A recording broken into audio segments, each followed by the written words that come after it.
J'ai tué ma mère d'un regard ce soir-là, et elle n'a même pas cligné des yeux. Mon père a vendu mon âme pour un toast à Saint-Tropez, et j'étais le prix qu'il n'a jamais regretté. Si l'élite française est un serpent doré, alors j'étais la fourche qu'il a empalée haut, comme ils ont saigné. Paris, cette ville qui dévore ses enfants comme un amant vorace, m'a vu naître dans le 16e arrondissement, là où les immeubles haussmanniens se dressent comme des sentinelles orgueilleuses, gardant les secrets des familles qui se croient immortelles. Notre hôtel particulier, rue de Passy, était un mausolée de marbre et de mensonges, où les lustres en cristal de baccarat pleuraient des larmes de lumière sur des tapis persans tachés par des verres de Château Margaux renversés lors de disputes étouffées. J'étais Claire Duval, l'héritière indésirable, la tache sur le blason familial forgé par 3 générations de banquiers impitoyables. Mon père, Henri Duval, était un colosse aux tempes grisonnantes, avec des yeux comme des pièces d'or froides, forgés dans les salles de réunion de la BNP Paribas où il régnait en maître incontesté. Il avait bâti sa fortune sur des fusions hostiles, dévorant des entreprises familiales comme un loup affamé, laissant derrière lui des ruines économiques et des vies brisées. Ma mère, Isabelle, était sa reine consort, une beauté fanée de Neuilly-sur-Seine, avec des lèvres peintes en rouge sang et un collier de perles qui pesait comme une chaîne. Elle organisait des dîners pour les amis et ses ombres de l'élite, un ministre des Finances aux ongles manucurés, une comtesse déclassée qui collectionnait des Picasso volés, un avocat véreux qui murmurait des secrets d'État entre 2 bouchées de foie gras. J'avais 25 ans quand tout a basculé, et ce n'était pas une tempête dramatique, non, c'était un murmure, un silence calculé qui m'a étouffé plus sûrement qu'une lame. J'étais revenu de mon stage à New York, les veines gonflées d'ambition brute, avec un diplôme de Columbia en poche et des idées qui sentaient la rue plutôt que le salon. J'avais vu la pauvreté réelle, les gratte-ciel qui écrasaient les rêves des immigrés, et j'en étais revenu changé, avec une rage qui bouillonnait sous ma peau pâle. Papa, et si on investissait dans des start-up sociales ? Des projets pour les banlieues, pour redonner du pouvoir aux oubliés, avais-je lancé un soir, lors d'un dîner où les couverts en argent tintaient comme des menottes. Le silence qui a suivi était un abîme. Mon père a reposé son verre, ses lèvres s'étirant en un sourire qui n'atteignait pas ses yeux. Claire, ma chérie, l'élite ne s'élève pas en se mêlant à la boue. Nous impressionnons, nous dominons. Ton idéalisme est touchant, mais il salit notre nom. Ma mère a ri, un tintement de cristal brisé, et a ajouté, imagine ce que diraient les Lagrange au prochain gala de l'opéra. Une Duval qui joue les Robins des Bois ? Non, merci. Les invités ont hoché la tête, leur regard glissant sur moi comme de l'huile sur l'eau, me rendant invisible. C'était le début. Les invitations ont cessé. D'abord, les cocktails mondains où je dansais en robe Chanel, flirtant avec des héritiers au sourire carnassier. Puis, les vacances en Corse, où le yacht familial fendait les vagues turquoises sans moi. Mon père m'a convoqué dans son bureau, une forteresse de bois de cerisier et de dossiers confidentiels. Claire, tu comprends, n'est-ce pas ? Notre cercle. Ils attendent la perfection. Ton activisme récent en cet article dans Le Monde sur les inégalités a fait jaser. Pour le bien de la famille, tu vas prendre du recul. Prendre du recul. Des mots si polis pour dire, dégage, tu nous fais honte. J'ai senti mon cœur se contracter, un poing serré dans ma poitrine, mais j'ai souri.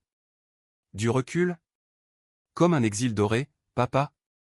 Il a évité mon regard, signant un chèque 100 000 €, pour ton appartement à Montmartre, loin des regards. Ma mère m'a appelé plus tard, sa voix sucrée comme du miel empoisonné, c'est pour ton bien, ma puce. Reviens quand tu seras raisonnable. Raisonnable. Le mot m'a giflé, réveillant une fureur ancienne, celle d'une petite fille qui avait vu son père ruiner la vie de son oncle pour un caprice boursier. J'ai emménagé dans un studio minuscule sous les toits de Montmartre, où l'air sentait la peinture fraîche et les rêves avortés des artistes ratés. Les murs suintaient d'humidité, et la vue sur Sacré-Cœur me narguait, un cœur rougeoyant qui battait pour tous sauf pour moi. Les nuits étaient longues, hantées par des flashbacks, les dîners où j'étais la poupée parfaite, maquillée et parée, mais jamais entendue. J'ai commencé à fouiller, à creuser dans les ombres de la famille. Un vieil ordinateur portable, hérité de ma grand-mère, a révélé des emails ou des échanges froids entre mon père et son avocat. Claire pose problème. L'exclure discrètement pour apaiser les Lagrange. Succession ajustée en conséquence. Exclu. Pas renié, non exclu, comme un meuble démodé qu'on range au grenier. La rage a grandi, un feu lent qui consumait mes veines. Je n'étais plus la fille obéissante, j'étais une braise, prête à incendier leur monde. J'ai contacté un journaliste freelance, un type bourru du nom de Julien, qui traînait dans les bars de Belleville et sniffait les scandales comme un chien de chasse. Ton père? Duval? Le requin de la finance? Raconte-moi tout.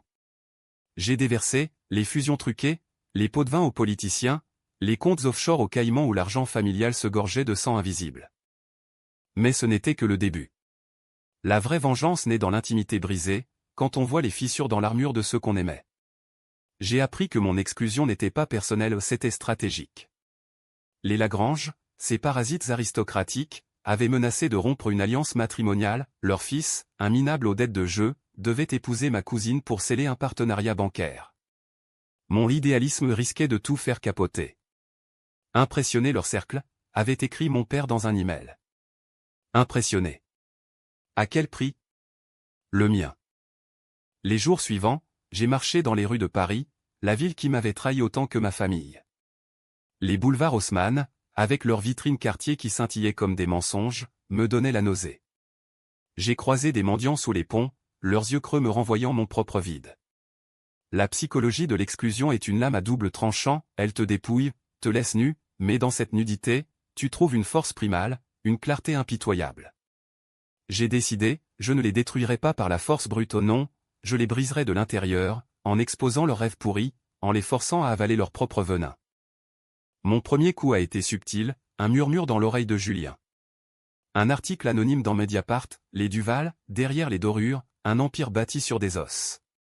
Pas de nom direct, juste des insinuations ou des dates, des montants, des connexions. Le lendemain, les salons de l'élite bruissaient. Ma mère m'a appelé, paniquée, Claire, qu'est-ce que c'est que ça? Ton père est furieux. J'ai ri, un son rauque qui m'a surprise moi-même. Furieux? Dis-lui que c'est le prix de l'impression, maman. La nuit, seul dans mon lit qui grinçait comme un reproche, j'ai pleuré pour la première fois. Pas pour eux, pour la petite Claire qui avait cru en l'amour familial, en ces dîners où les rires sonnaient faux. La psychologie humaine est un labyrinthe, quand on te repousse à la limite, tu te transformes en monstre ou en dieu. J'ai choisi les deux. Et Paris, cette salope lumineuse, m'a murmuré ses secrets en retour. Les fissures dans la façade du Val se sont élargies comme des veines sous une peau trop tendue, et j'ai pris un plaisir coupable à les regarder saigner. Julien, mon allié improbable, était un homme de 40 ans aux cheveux en bataille et aux cigarettes éternelles, avec un appartement encombré de piles de journaux jaunis dans le Marais. Il m'a rencontré dans un café exigu de la rue des Rosiers, où l'air était saturé d'odeurs de falafel et de trahison. Claire, ton père n'est pas clean. J'ai des sources, un dossier sur une fusion en 2012, où il a enterré une usine en banlieue pour favoriser un concurrent chinois. Des emplois perdus, des suicides. Ces mots étaient des balles, et je les ai chargés dans mon fusil imaginaire. J'ai commencé à infiltrer leur monde par les marges, ces zones grises où l'élite française se croit invisible. Un soir, déguisé en serveuse pour un gala au Fouquet's ou une perruque blonde, un tablier à mi-donner qui grattait ma peau, j'ai servi du champagne aux Lagrange. Leur fils, Thibaut, un avorton aux yeux porcins, s'est approché, puant le cognac et l'arrogance. Et, mignonne, un sourire? J'ai versé le liquide pétillant dans son verre, mes doigts tremblants de haine contenue, et murmuré, souris tant que tu peux, Thibaut. Les mariages arrangés finissent souvent en divorce. Ou pire. Il a ri, pensant à une drague maladroite, mais j'avais glissé dans sa poche une carte de visite, celle de Julien, avec un numéro codé. De retour dans mon studio, j'ai ouvert un carnet noir, ma bible de vengeance. J'y notais tout, les faiblesses, les peurs. Mon père craignait l'oubli, cette ombre qui ronge les ticônes une fois à la retraite. Ma mère, l'humiliation sociale, ses regards en coin lors d'été chez la durée. Et moi? J'avais perdu ma place à la table, mais gagné une liberté acide, celle de danser sur les ruines. La psychologie de la revanche est un poison doux, il te ronge d'abord toi, te faisant douter de ta propre humanité, puis il te libère, te rendant invincible. Le coup suivant a été plus personnel. J'ai hacké au nom, pas moi, un geek de la Sorbonne que j'ai payé avec l'argent du chèque paternel l'email de ma cousine, Élise, la promise parfaite. Ces messages à Thibaut étaient des vomissures de désespoir, je ne t'aime pas, mais pour la famille. J'ai forwardé des extraits à un blogueur influent, anonymement. Le lendemain, Libération titrait « Mariage d'élite ou marché aux chairs ?» Les secrets d'une alliance bancaire. Les Lagrange ont annulé le dîner de fiançailles, et mon père a appelé Élise en hurlant, sa voix un tonnerre que j'ai entendu à travers les murs minces de l'hôtel particulier. Ma mère est venue me voir, pour la première fois depuis l'exil. Elle est apparue à ma porte comme un fantôme en fourrure de vison, ses escarpins loup-boutin claquant sur le parquet usé. « Claire, arrête ça. Tu nous détruis. » Ses yeux que j'avais hérités, étaient rougis, pas par les larmes, mais par l'insomnie. J'ai refermé la porte à moitié, la forçant à rester dehors. Nous. Il n'y a plus de nous, maman. Tu m'as vendu pour un toast. Maintenant, goûte à la solitude que tu m'as offerte. Elle a plaidé, sa voix se brisant comme du verre fin, c'était pour te protéger. L'élite. Elle broie les faibles. Faible. Le mot m'a transpercé. Étais-je faible? Où étaient-ils, ces titans de carton qui sacrifiaient leur sang pour un mirage? Cette nuit-là, j'ai rêvé de mon enfance, des Noëls au chalet de Megève, où la neige tombait comme des mensonges blancs, et mon père me portait sur ses épaules, promettant « Le monde est à toi, ma princesse ». Réveil en sueur, le goût amer de la trahison sur la langue. J'ai décidé d'aller plus loin. Julien m'a mis en contact avec une ancienne employée de la banque, une femme brisée nommée Marie, qui avait perdu son mari dans la dépression post-licenciement. Ils ont tout pris, m'a-t-elle dit dans un bar enfumé de Bastille, ses mains tremblant autour d'un verre de vin rouge. J'ai enregistré ces paroles, un témoignage cru qui puait la vérité. L'article est sorti une semaine plus tard, une enquête en 3 parties sur France Inter, avec des extraits audio qui ont fait trembler les salons. Mon père a nié, bien sûr, dans une interview lisse sur BFM, des calomnies d'une concurrente jalouse. Mais les auditeurs, ces masses anonymes que l'élite méprise, ont mordu. Les actions de la banque ont chuté de 5%, un saignement financier qui a fait hurler les actionnaires. J'ai regardé les infos depuis un café en terrasse place de la Contrescarpe, un croissant à la main, et j'ai souri pour la première fois depuis des mois. La vengeance n'est pas un cri, c'est un écho qui grandit, qui te rend sourd à ta propre culpabilité. Pourtant, les doutes me rongeaient. Étais-je en train de devenir eux? Cette froideur calculée, ce plaisir dans la douleur d'autrui?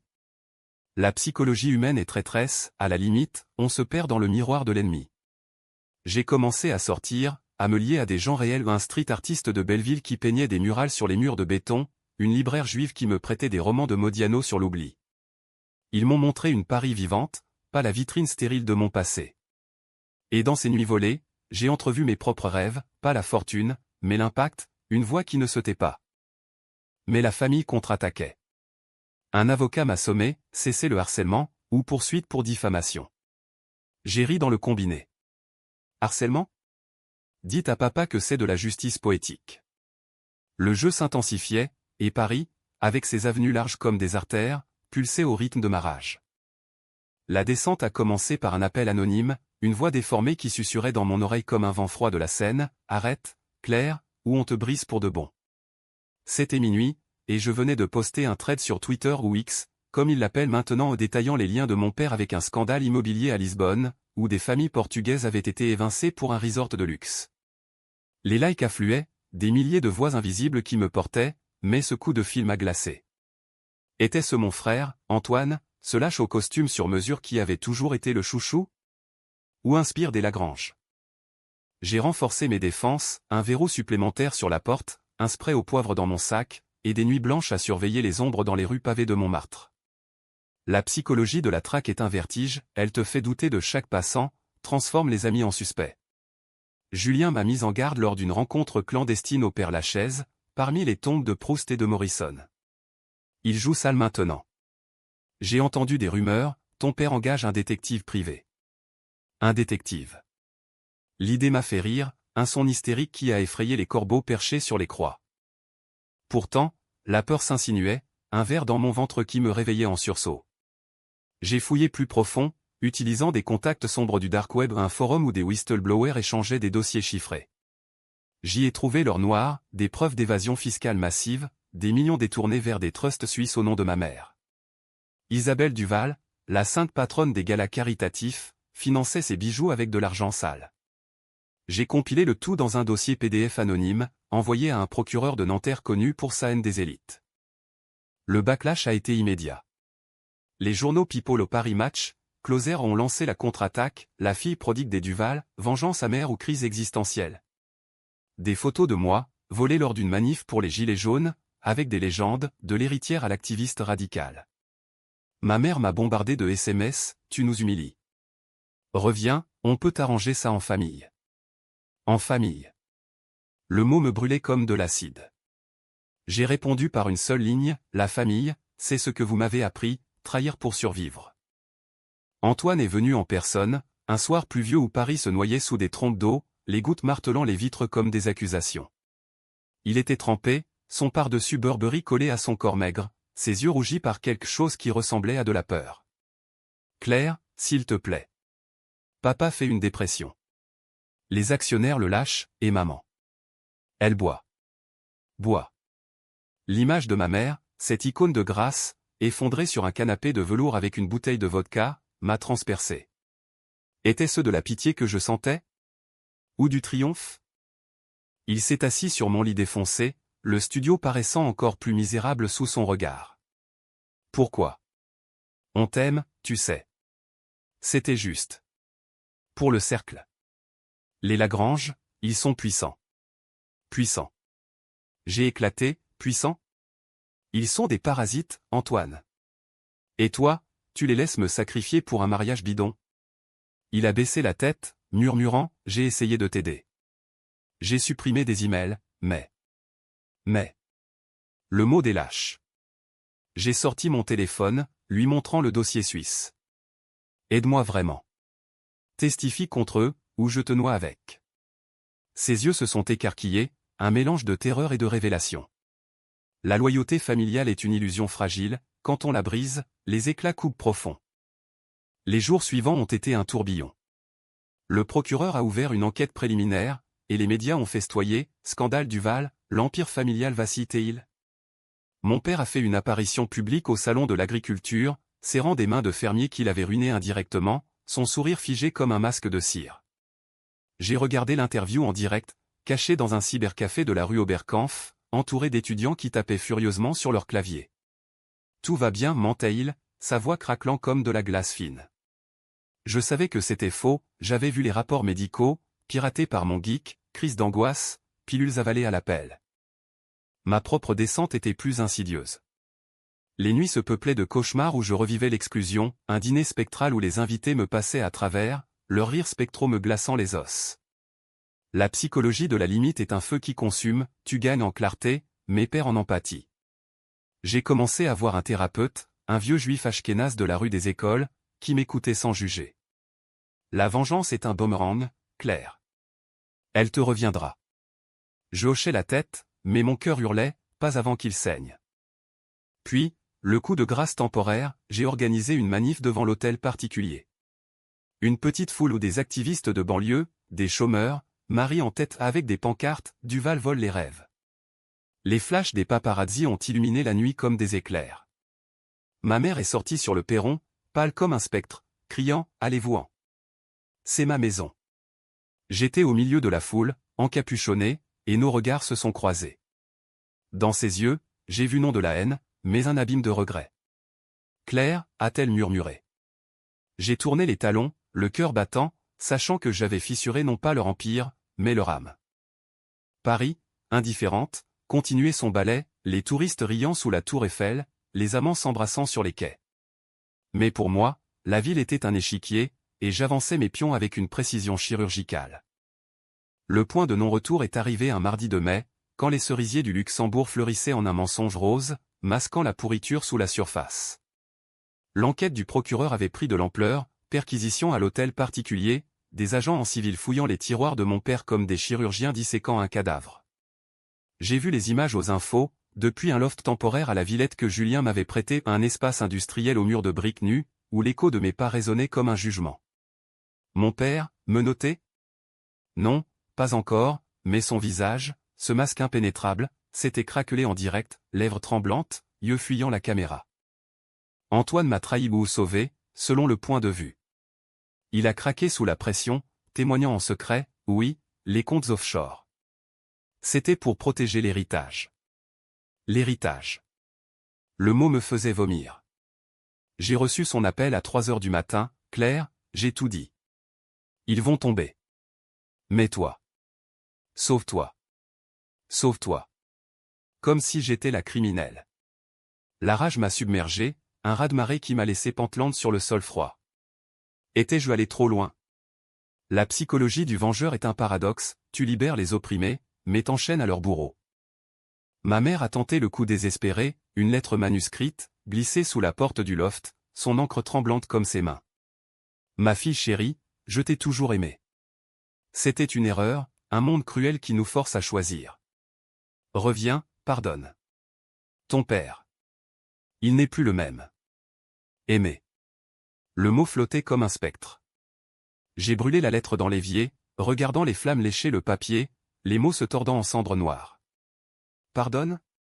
La frontière entre victime et monstre s'efface quand le sang appelle le sang. J'ai contre-attaqué avec une arme plus subtile, les rêves eux-mêmes.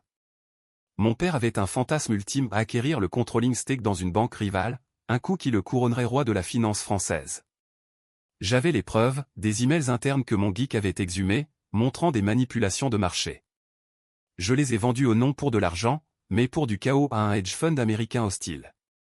Le lendemain, les marchés ont chuté, une guerre boursière ouverte, les actions du Val plongeant comme un avion en piqué. Mon père a fait une crise cardiaque mineure, évacué en hélico vers l'hôpital américain, ses acolytes de l'élite se dispersant comme des rats d'un navire coulant. Les Lagrange ont riposté vilainement. Thibault, ce porc, a lancé une rumeur, j'avais couché avec un ministre pour des fuites, une calomnie qui a circulé dans les dîners en vue. Paris Match a publié un dossier, photo truquée de moi en tenue légère, légende salace. La vengeance se vend au plus offrant? J'ai lu ça dans un métro bondé, les regards des inconnus me transperçant comme des aiguilles. L'humiliation était leur langue maternelle, et ils la parlaient couramment. Mais au lieu de me briser, ça m'a forgé, j'ai porté plainte pour diffamation, avec Julien comme avocat pro bono, transformant leur boue en arme contre eux. Dans le tumulte, j'ai trouvé un allié inattendu, Élise, ma cousine, qui m'a contacté via un compte burner. Claire, je suis désolé. J'ai vu la vérité. Aide-moi à m'en sortir. Elle était piégée dans leur toile, un pion dans le jeu des alliances. On s'est rencontrés au jardin des plantes, sous les serres humides où les orchidées exotiques exhalaient un parfum de secret. Ses yeux, gonflés par les larmes, reflétaient les miens d'il y a un an. Ils m'ont forcé à te renier. Mais maintenant. Je veux divorcer, exposer tout. La solidarité des exclus est un feu purificateur, ensemble, on a rédigé une déclaration commune, postée sur un blog viral, les femmes des Duval parlent, fin de l'empire du silence. Le scandale a explosé. Femmes de France, ces lionnes des salons, se sont retournées, pétition en ligne, boycott de gala. Ma mère, isolée, a fait une overdose de somnifères pas fatale, mais un appel au secours tonitruant. L'hôpital l'a gardée en observation, et pour la première fois, j'ai hésité. Aller la voir? Tendre la main à travers les barreaux que j'avais forgés? La thérapeute m'a dit, le pardon n'est pas faiblesse, c'est choix. Mais mon cœur, ce traître, hurlait encore, pas encore. Paris, en été, devenait une fournaise, l'asphalte fondant sous les semelles, l'air lourd de sueur et de regret. J'ai marché le long des Champs-Élysées, passant devant les vitrines où j'avais autrefois dépensé sans compter. Un SDF m'a tendu la main, j'ai donné un billet de 20, et dans son « merci, mademoiselle », j'ai entendu ma propre voix brisée. La limite approche quand la vengeance te prive de joie, j'ai commencé à rêver non de destruction, mais de reconstruction. Un projet, une fondation pour les victimes des fusions hostiles, financée par les miettes de mon héritage gelé. Mais le point de non-retour culminait avec l'audience préliminaire. Debout dans le tribunal de la rue de la Cité, face à mon père en costume froissé, je l'ai vu pour la première fois comme un homme, voûté, les yeux creux. Claire, a-t-il murmuré quand nos regards se sont croisés. Pas d'excuse, juste un nom. J'ai tourné la tête, le cœur un nœud gordien. La vengeance est un sommet, une fois atteint, que reste-t-il que le vide? Les cendres de l'Empire Duval fumaient encore quand l'été s'est mué en automne, les feuilles des marronniers du boulevard Saint-Germain jaunissant comme des secrets fanés. L'enquête s'était muée en procès retentissant, mon père inculpé pour fraude fiscale, ma mère pour complicité, Antoine en témoin clé sous protection. Les journaux titraient la chute des Duval, de l'Olympe au tribunal, avec des photos granuleuses de l'hôtel particulier barricadé par des rubans jaunes. J'aurais dû jubiler, mais le triomphe avait un goût de cendre, sec et âcre sur la langue. J'ai déménagé dans un appartement modeste à Belleville, un quartier hybride où les odeurs d'épices tunisiennes se mêlaient aux graffitis rageurs sur les murs. C'était ma renaissance, des voisins bruyants, une voisine algérienne qui me cuisinait du couscous les vendredis, et un petit bureau où j'ai lancé ma fondation, Écho oublié. Les premiers dons venaient de Marie et d'autres victimes, pas des fortunes, mais des gestes qui valaient des empires. La psychologie post-vengeance est un désert, tu as conquis, mais le sable te brûle les pieds, te rappelant que la haine creuse autant qu'elle comble. Ma mère est sortie de l'hôpital, un spectre amaigri aux cheveux teints maladroitement. Elle m'a écrit à nouveau, une carte postale de Deauville où elle se repose, viens me voir. On peut recommencer. Recommencer. L'idée me tordait les entrailles. J'y suis allé, guidé par un mélange de curiosité et de pitié résiduelle. Le train pour la Normandie cliquetait comme un métronome funèbre, les chants verdoyants défilant comme des promesses non tenues. Elle m'attendait sur la plage, emmitouflée dans un châle Hermès élimé, le vent salé fouettant ses joues creuses. Claire, a-t-elle dit, sa voix un fil ténu. On s'est assis sur le sable humide, les vagues léchant nos pieds comme des langues repentantes. Elle a pleuré, enfin des sanglots gutturaux qui secouaient son corps frêle. J'ai tout perdu. Tes rêves. Je les ai étouffés pour les miens. Impressionné, toujours impressionné. Mais toi, tu étais mon vrai trésor. Vrai trésor. Les mots étaient des baumes et du poison.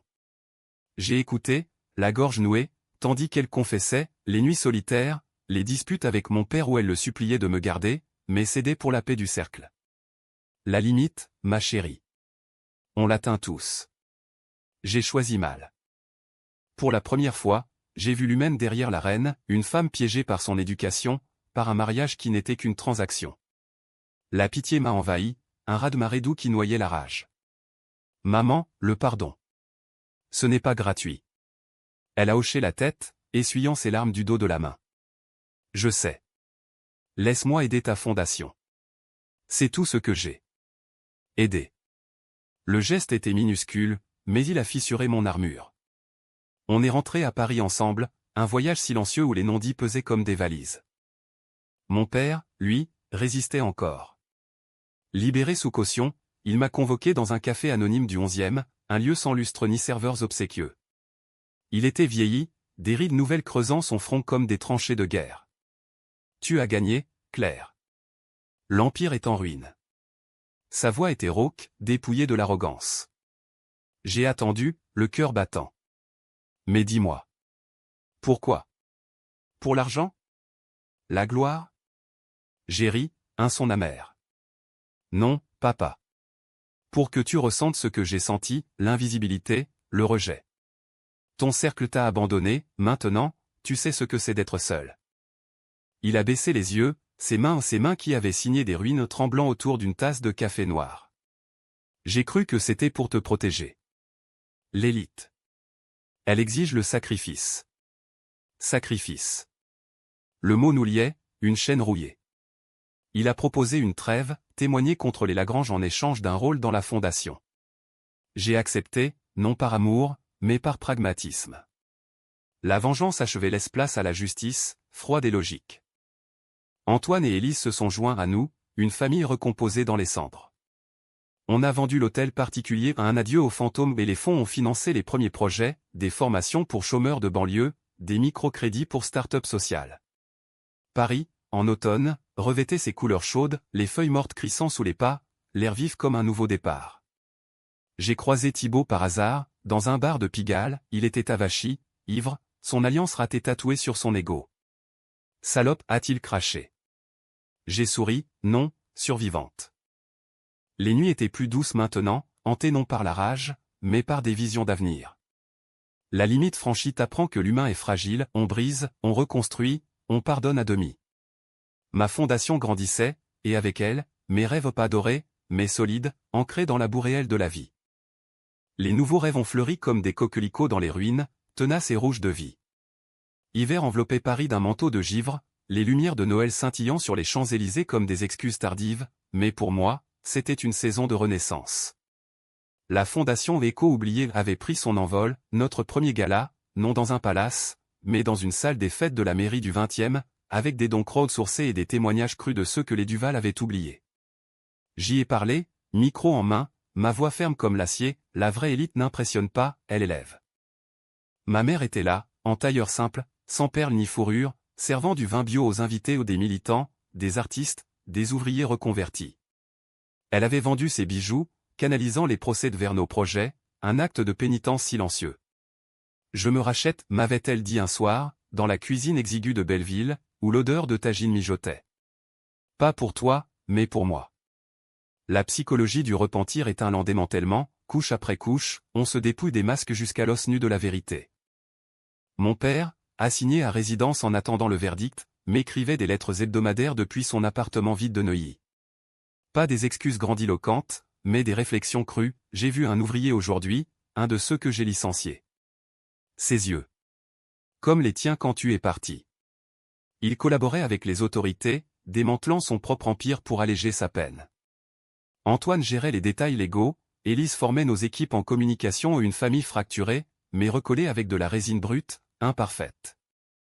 La vengeance, rétrospectivement, était un feu d'artifice, éblouissant, destructeur, mais éphémère. Ce qui restait était la cendre fertile, d'où poussaient des racines profondes.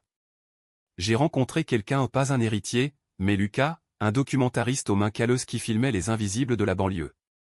Nos premiers rendez-vous étaient des promenades le long du canal Saint-Martin, où les péniches rouillées glissaient comme des souvenirs apaisés. Tu portes ta douleur comme une armure, m'a-t-il dit un soir, sous un ciel étoilé filtré par la pollution. Mais en dessous, il y a de la lumière.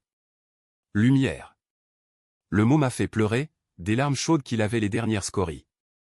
Le procès s'est conclu en mars, sous un printemps timide où les crocus perçaient le béton. Mon père a écopé de 5 ans avec sursis et une amende colossale, ma mère une probation communautaire servir dans un centre d'accueil, ironie du sort. Les Lagrange se sont effondrés, Thibault en rehab, la comtesse ruinée par des dettes. L'élite, ce serpent, s'était mordu la queue. J'ai assisté à l'audience finale, assise au fond, anonyme dans la foule. Quand le juge a prononcé le verdict, mon père m'a cherché du regard, nos yeux se sont verrouillés, un pont fragile sur l'abîme. Pas de mots, juste un hochement en reconnaissance, peut-être rédemption. Avec le temps, les rêves se sont solidifiés. La fondation a sauvé une usine en Picardie, recyclant des emplois perdus en coopérative verte. J'ai publié un livre, pas un pamphlet rageur, mais un mémoire introspectif, exclu, confession d'une héritière rebelle. Il s'est vendu modestement, mais les lettres des lecteurs affluaient, vous m'avez donné le courage de briser mes chaînes. Courage. C'était mon nouveau nom. Paris, cette amante infidèle, m'avait rendu mes couleurs, je marchais désormais dans le marais sans peur, sirotais un café aux fleurs sans amertume, embrassais Lucas sous la pluie sans regret. La limite, cette falaise où j'avais failli chuter, s'était muée en belvédère, d'en haut, on voit clair, on pardonne l'horizon. Un soir d'été, sur le toit de mon immeuble, avec la ville étalée comme un tapis de lumière, ma mère m'a rejointe. On a ouvert une bouteille de cidre normand, bon marché et pétillant.